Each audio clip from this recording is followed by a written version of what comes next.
All right. Now for the third and final afternoon talk. Playtesting is one way to succeed in a discovery constraint environment, but there are other parts of the equation to success, and one of the most important ones are marketing and PR. And so Felicia McEntire from Two Frogs in a Trenchcoat will explore what it takes to set yourself up for success in the attention economy. Felicia, I'm just going to add you here and invite you to speak. There we go. Hopefully that's all working. Let's go. There we go. Hello. Perfect. Hello, hello. Hello. Let me turn on my camera. Okay, camera's on. Let me present. Oh, it's not letting me share my screen, Jens. Oh, what? That's an outrage. Yep. You should have all the speaker rights. So interesting. Yes. Well, Discord thinks I'm an adult, and I have all the speaker rights. For some reason, it's just not letting me share my screen. But okay. If it doesn't work at all, I do have your presentation here. So I'd be very happy to share it on your behalf if that's that would be fantastic. All right, so just bear with me. I'm just going to move a couple of things around. I'm just going to move it to my second screen, and we're going to go into presenter mode. All right. Really appreciate it. That's all good. All right, so just bear with me, share my screen, applications, that should do it. Hopefully you can all see that. That is not my presentation. Yeah, sorry. That is indeed not your, oh my God. You can tell that it's getting to the end of the day. No, hold on, bear with me. You did share it with me. That is indeed chaos theory. What did I, sorry. Your presentation was just below that. All right. I am sorry. All right, we'll get there. Just a warning, everyone, I may be interrupted by cats occasionally. So if you do see one, pay it no mind. Kind of interruption. Don't encourage it. They're little gremlins. All right, here we are, full screen. Okay, just bear with me. Okay, share my screen, application, here we go. And that definitely should be the right one. That's the right one. Ta-da, there we go. I'm really sorry. It was just the file right under the chaos theory presentation. So, Felicia, thank you so much for joining us today, and over to you. Thank you. Feel free to go to the next slide, Jens. Hi, everybody. My name is Felicia. I'm a senior account manager at Two Frogs in a Trenchcoat, and I've been in the games industry for almost 2 decades, which when I say that out loud, it makes me want to shrivel up and blow away because I can physically feel myself aging. I have worked across a ton of different disciplines. I'm not going to go through them all, but I've popped them onto the slide for your consideration and for my ego. Two Frogs in a Trenchcoat, you know, I was the one who got the name. You'd think I'd be able to pronounce it. Was created to support indie developers and publishers that are keen to get their game out there, but don't necessarily have the time or skills needed to do so. So being an indie dev takes a lot of work. I'm sure you guys all know this. It requires so many different hats that you need several hat racks to display them all. Go ahead, next slide, Jens. Thank you. And with the rise of self-publishing becoming more popular with developers, that's many, many more hats to take on. Today's tools allow virtually anyone to self-publish their game, which is why we made Two Frogs in the first place. We want to support self-publishing devs and help them understand what they're capable of doing themselves and what areas they need help with. Next slide, please. We've put together a little non-exhaustive checklist for you just to give you an idea of what self-publishing looks like. Please don't panic. It's a lot. Because it looks like a lot because it is a lot. While working with Fellow Traveler, I have learned that there are many more moving parts that come with publishing than you'd imagine. I said, please don't panic. Today, for the sake of time, we're going to focus on just 3, though: public relations, content creators, and community.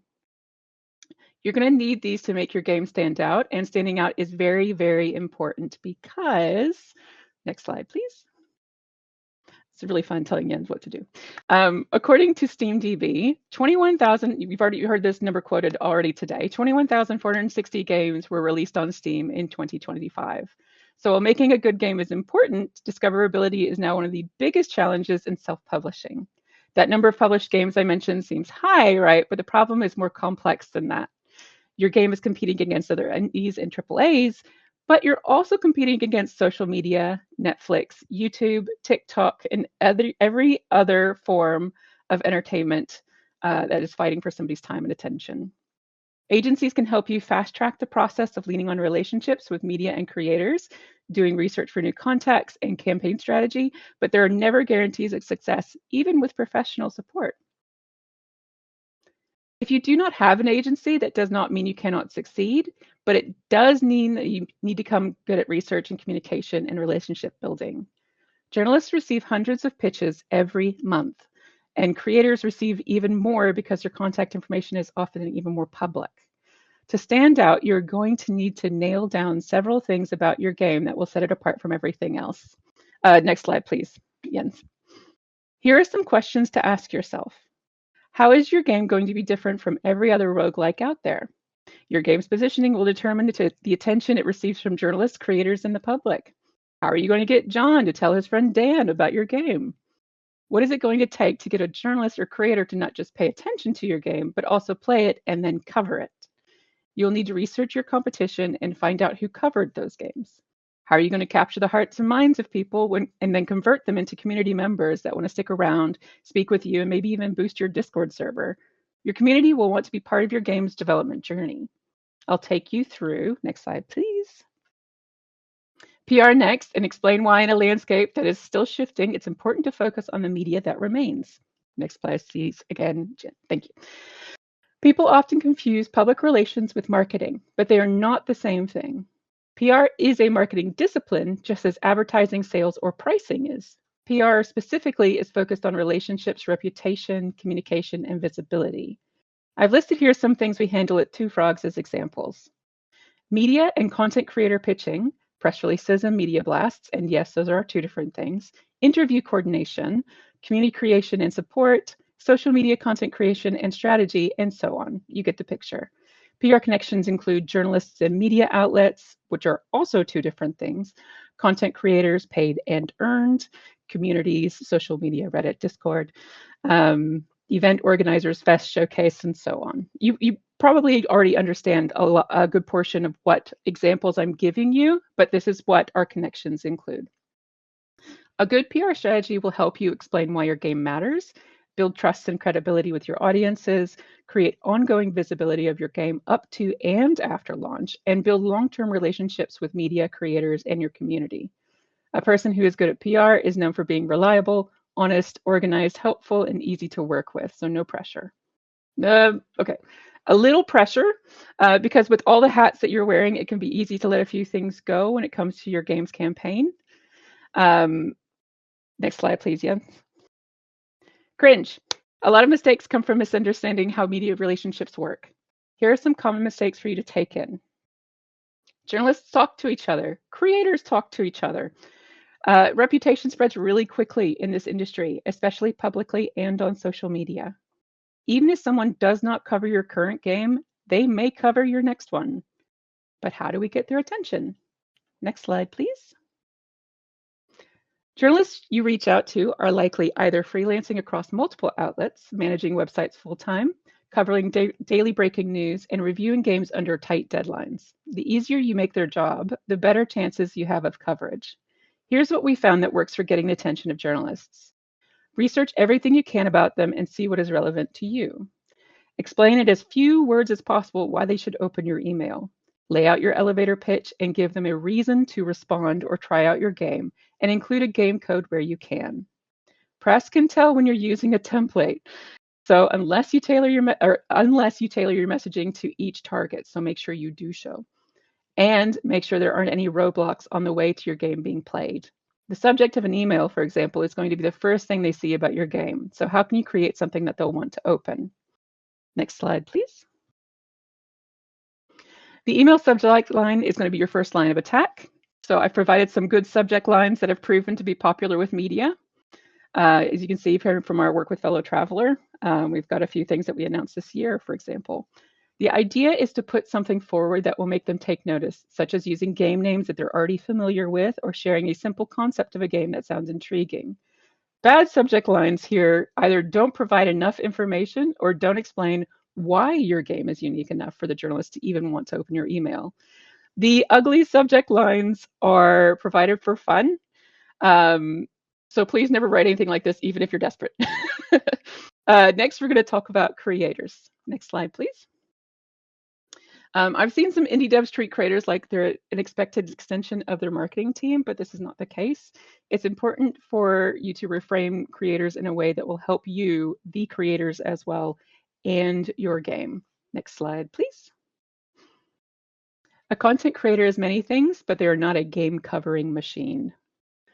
Creators spend time building trust with their audience, and every game they play can potentially be seen as a recommendation. When they choose to play your game, they are risking their reputation and their channel's engagement. A creator's primary responsibility is their audience, then their channel, and then their livelihood, and it is not your game.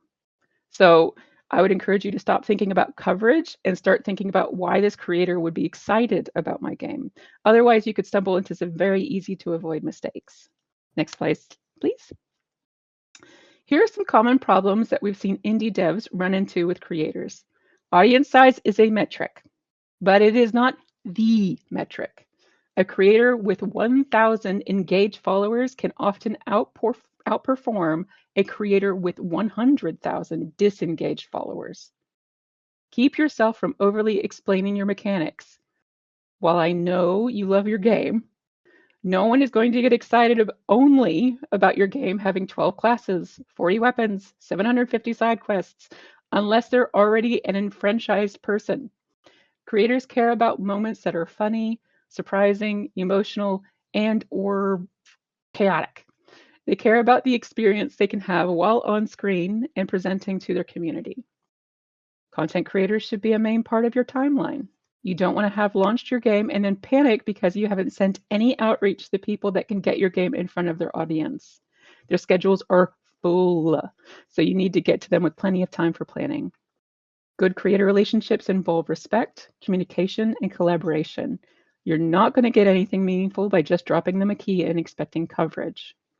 Not all creators are the same. This is another do your research point. If you treat a cozy creator and a first-person shooter creator in the same way, you're going to end up harming your relationships as it's clear you don't understand what they're on about. Just like journalists, creators can spot mass outreach immediately. You need to do your research and tailor your message to their content and audience.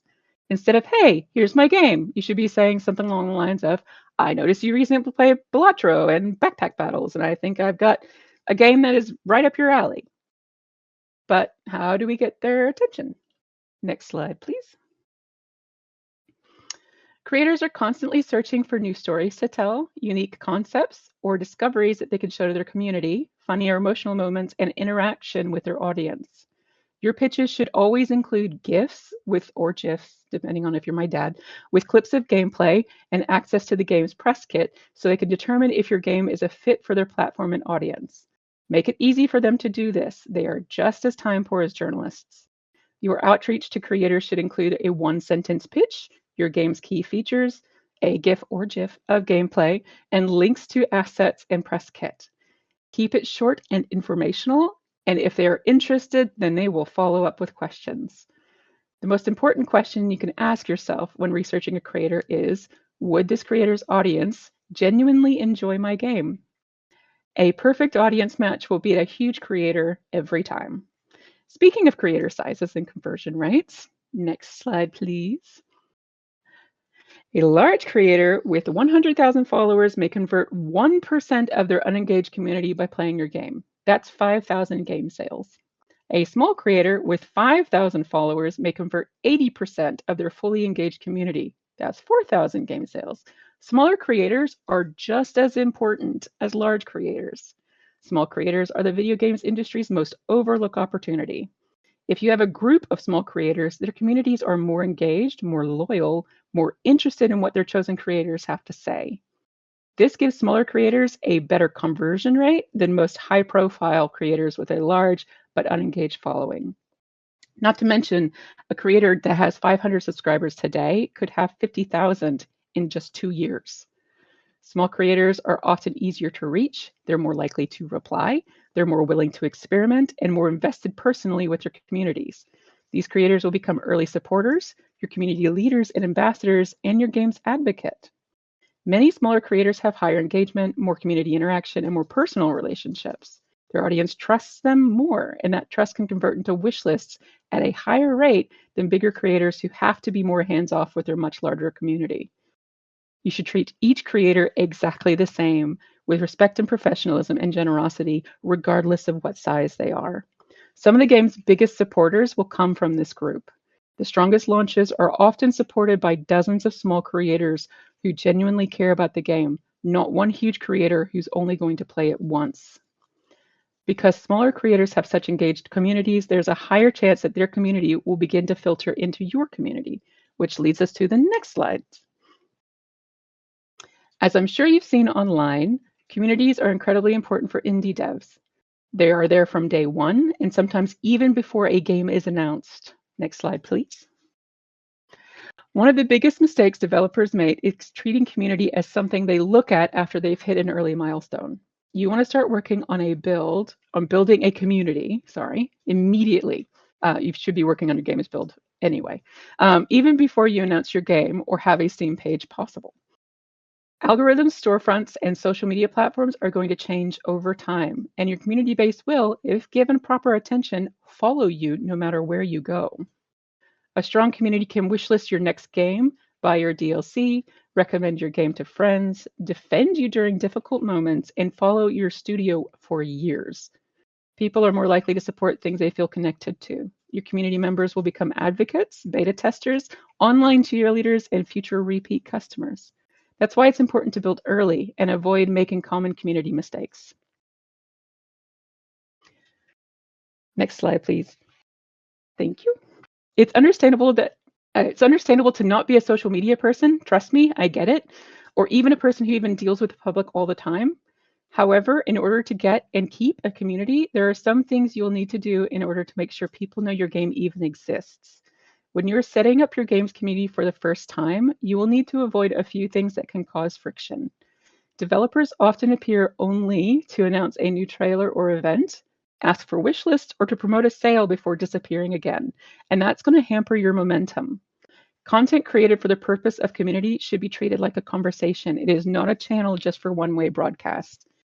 People follow indie developers because they want connection with the team who created the game. Nobody joins a Discord to read, new game update, here's patch notes, here's some merch, please buy it. Talk like a person that is conversing with a friend, and do not hesitate to show that you have a personality. That is the same personality that has gone into making your game. Also, while you don't need to implement every single suggestion, you should definitely listen to your community, acknowledge their concerns, and explain any decisions you make around your game. This goes back to the talk that QA was doing earlier. It's important to listen. You don't have to do everything, but it's important to listen. People don't always need solutions, but they do at least like to feel heard. Many developers will see the success of other games and decide what they need to be on all platforms at once without considering what each platform needs to maintain a presence. You will not need a new Discord, a new subreddit, a new Blue Sky, a new TikTok, Instagram, YouTube, or Facebook page. For each game, even if this is your first studio, you don't even need it for your studio. Find where your ideal community is first, then you go there. You create your ideal space in that place over time on those select platforms, and then you branch out when you are able, if you feel like it's required. A small active community is going to beat a large abandoned one every single time. Many developers think one big viral moment will get me what I want, which is so rarely the case, it's not even worth banking on. Community growth happens slowly, over time, and only with consistency. Consistency is the most key thing with community. You're going to need to be consistent. And not just consistent with how much content you're putting out onto your chosen platforms, but consistent with your interactions. You should do your best to respond to all of your community's comments or questions where you are able. The back and forths are where people are going to feel that connection. They're going to build that loyalty to you, your game, and your studio. You're going to want to lead into your community best practices. Next slide, please. You don't need to post every day, but you do need to show up regularly to prove that you're still alive and working on your game. Players love seeing early concepts, design decisions, development challenges, funny bugs, especially funny bugs, and your wins. Your process is going to be it's going to be as interesting as the actual final product. Do not think that you're putting up something and you're like, no one's going to be interested in this. It's just a couple models, some animations, whatever. No, people will be interested. They want to see that process. You should share community fan art as well. Anything that put screenshots, videos of funny or emotional moments, their reactions, and their achievements. People love being recognized. Also, feel free to ask questions and create an ongoing dialogue around your game and process. Questions like, which of these designs do you prefer? What's your favorite character? What do you want to see next? These will kickstart conversations and give your community the opportunity to participate and provide useful feedback. You should also be transparent about your development process. If something has changed, explain why. Explain your decisions. Explain what's next. And never forget that each person you're interacting with, that's a person. Every wish list, every comment, every interaction, they're all humans. They should be treated with courtesy. But where should you be building this community? Great question. So glad you asked. I also saw someone ask that question in the chat. So next slide, please, Jens. Here are some platforms that we have found success with when building, growing, maintaining communities. This is obviously, it's not exhaustive. You can also see, I'm not going to go through each one because we do have a time restriction, but you can see that each one has its strengths and weaknesses, and you're going to need to do your own research on where your potential fans live and which platforms will serve you best. Next slide, please. Okay, so we've talked about PR, creators, and community, but none of these things work particularly well if you've only started thinking about them 3 months before launch. One of the biggest misconceptions I see from indie devs is the idea that marketing starts when the game is close to finished. In reality, your planning should start well before the day you decide to make the game public. Next slide, please. One of the biggest resources you are going to have is your time, and some of us are low on that already. You may not have a large budget, but you will have months or even years before your game's launch to prepare. So start preparing that process early, way before you need to rely on the results. Do not wait until launch to make your press kit. You want to make things as easy as possible for press and creators to check out and share your game. Even just for the game's announcement, you're going to need key art, in-game screenshots, GIFs or GIFs, gameplay, video clips, behind-the-scenes content, and whatever else you can create to show people. Create places for people to follow your development. You're not going to need thousands of followers, but you are going to need places for interested people to connect and stay connected. In the beginning of your game's development, you'll need to start making a list of creators who play similar games, journalists who cover your genre and your game's competitors, and communities that would care about your game. The moment you have something to show, you're going to want to show it to these people and begin the relationship with them early. One of the most common questions we get is on campaign length. Next slide, please. Many developers think marketing looks like game announcement and then launch. In reality, successful campaigns are more like game announcement, preview campaign, public demo drops, theme events and showcases, date announcement, gameplay, gameplay reveal, console announcement if you're releasing on console, launch, and then game updates and any tail updates you have afterwards. So each moment, like if you look at that entire list, each of those moments is going to feed into the next moment. Every major milestone can become a story that can be sent to press, content creators, messages you can send out to the community, all three at the same time. Think about your game announcement and Steam page reveal, your demo release, your festival participation, your feature and gameplay reveals, release date or console announcement, developer-facing trailers, previews, reviews, launch, post-launch roadmap, DLC, major updates, and so on. Each thing is a tentpole that props up your game's campaign. Each month should have its own beat that keeps your game in the public. It does not necessarily have to be a game update. This means new content or footage. It could be festival appearances. It could be a demo drop. It could be a game update. It could be sharing what we call social proof, which is, media or creator reactions, community activities, so on. and treat each wish list the same. A wish list gained 6 months before launch on Steam is just as valuable as the one you just gained in the week before launch. So possibly even more valuable if that person is heavily engaged in your community and recommending the game over time. Every interaction with your community builds that momentum and creates opportunity for discovery from other potential community members through the algorithms. When you're planning your campaigns, think about how each activity is going to funnel into wish lists.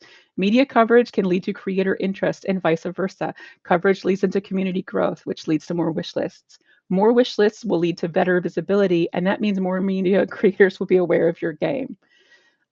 Next slide, please. So my final thoughts. I promise this is almost over.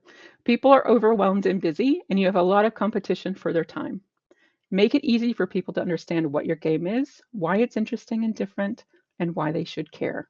If somebody cannot explain your game to a friend, your messaging may need work. Give journalists a story with clear information and easy access to assets and any materials they need for coverage, and make sure they cover games like yours. Help them to do their job. Give creators interesting moments and easy access to shareable assets and materials, and make sure your game fits their audience. Give people reasons to join your community, participate in your development journey, contribute to the process, and celebrate your wins. Help them feel involved.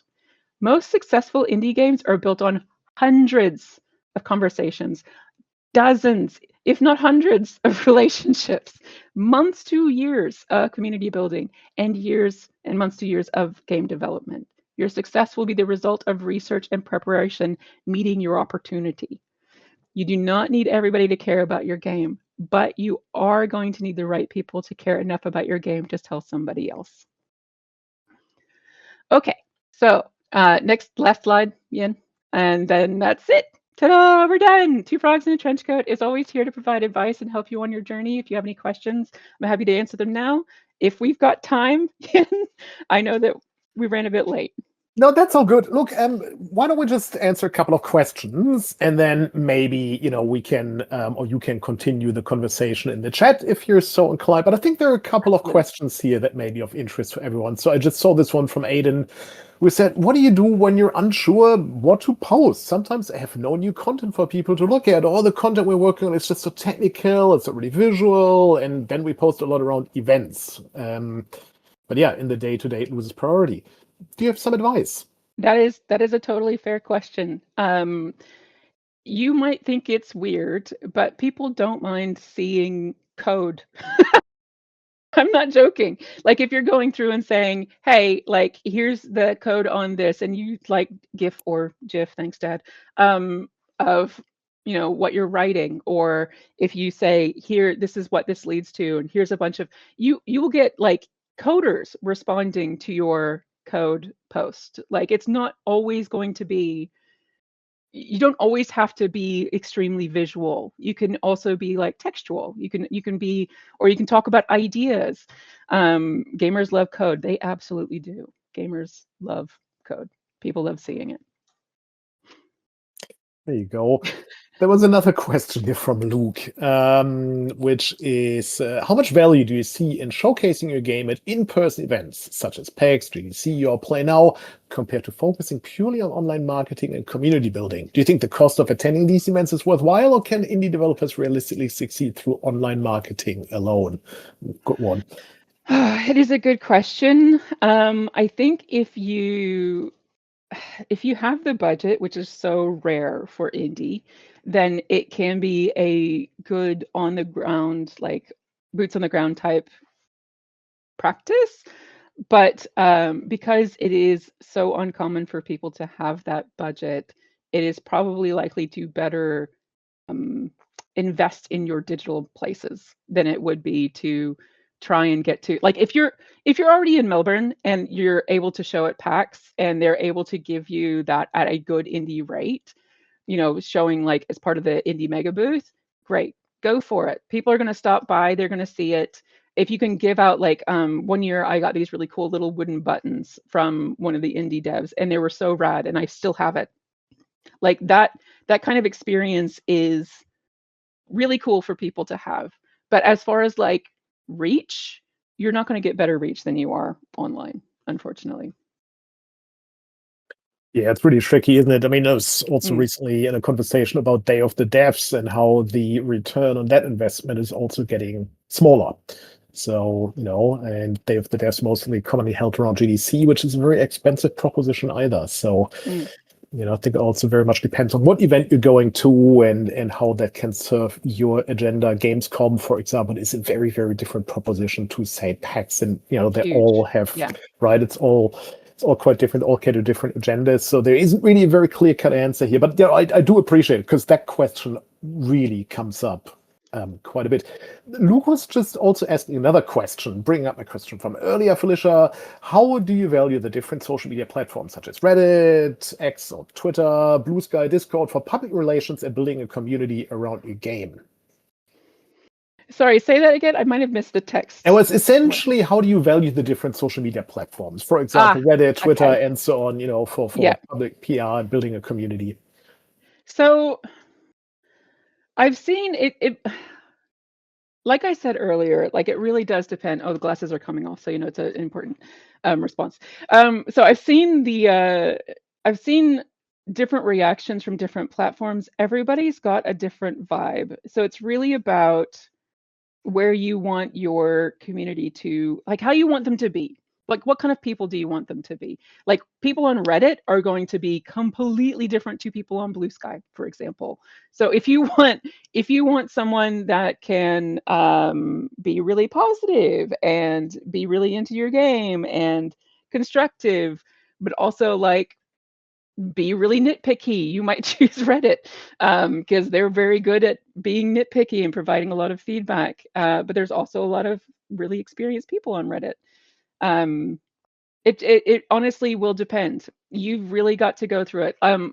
Obviously, I think, and I did hear that you guys were sharing the presentations with everybody afterwards. So there is that one slide that goes over like the strengths and weaknesses for each of the platforms that I outlined there. But yeah, it really does. You will have to go through each one and figure out what kind of people fit you. It is very personal to your game. Yeah, very, very good point. I'm saying that as someone who spends way too much time on Reddit. Look, let's do one more question here by Archside, and hope I get this right. So I think he's asking, on the topic of ease of scanning emails, would the first email usually consist of an email to gauge interests? And do you then send a follow-up email with games codes if you gain traction, or do you just stick everything into the first email? Like, feel free to try this if you want to. Yeah, that is a fair question. And it is, you stick everything into the first email. It does not need to be text heavy. In fact, it should be as compact as possible. You're going to need your elevator pitch, which is the reason why it's called an elevator pitch, is because people used to get into elevators and they had like that little tiny amount of time between floors before someone gets off that they can say to them. So like that's your elevator pitch. You've got like that very finite amount of time. Treat it in the same way in an email. You've got less than a minute to explain what your game is. And so do so, and then show them a picture of it, give them links if they're interested right away. You've got to remove all those roadblocks. Getting them to respond to your email, that is a roadblock. People don't want to have to press that reply button. They want all of that information in one go. So yes, yep. That's my answer. All in one email. Right, excellent. Look, we've sort of come to the end of the official program of the 2026 IGEA Educate Summit. Felicia, thank you so much. Thank you too for bringing up the ancient conversation of GIF versus GIF. You're very welcome. My father. Hey, look, your dad, I don't think he's completely wrong, because according to the inventor of the GIF, it is That's GIF. what he said. Yep. So yeah, right. But yeah, I'm having, my wife has very strong opinions on that too, and they differ from mine. So I can see how that lit up the chat. But in all seriousness, thank you so much for coming along and sharing insights. That was greatly, greatly appreciated. It's also reflected in the comments in the chat. And look, that brings us to the end of this year's Ageas Educates Summit. Thank you all for coming along. And most importantly, a huge thank you again to all of our speakers. We couldn't do this without our members, and I'm really, really thankful for their time. Thank you too to the Agea Education Working Group for guiding the topics of the summit. That was really helpful as well. Look, take care, everyone. I look forward to seeing you again next year, maybe a GCAP, maybe in one of our webinars or any other Agea events. We're going to leave the chat open for a little while so you can talk amongst yourselves, given that there are some great conversations going on. But look, really appreciate you dialing in and the positive feedback. So thank you so much, and I hope to see you next time. Until then, take care.